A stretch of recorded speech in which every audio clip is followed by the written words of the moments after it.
Angry discussions never cease in the village of PIKO outside the Nigerian capital.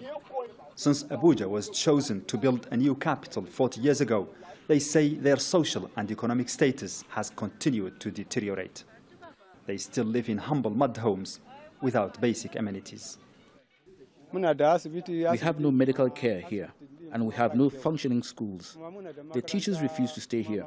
We don't have electricity, but water is our most urgent problem. We had a borehole that soon broke down. We almost never used it. PIKO and 2 other villages around this place have up to 3,000 people living in them. The only source of drinking water they have is this muddy pond. Mother Nature generously gave it to them for survival, but they say the government isn't even considering sanitizing it and pumping it to their homes. The spring is only a thin stream. It takes time for the pond to refill. Supplying the village with water means hard work by these women throughout the day. There are more than 800 villages such as PIKO surrounding Abuja. The area is called Federal Capital Territory. More than 1 million Nigerians live in the FCT.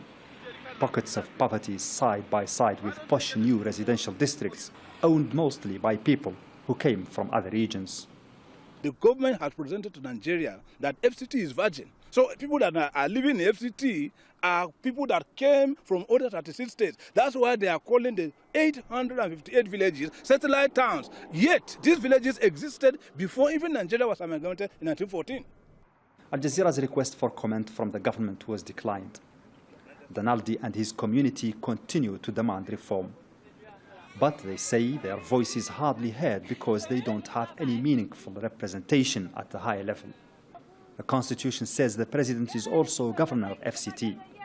Villagers doubt Mohamed has time to fix their problems. They have dehumanized us in our own country.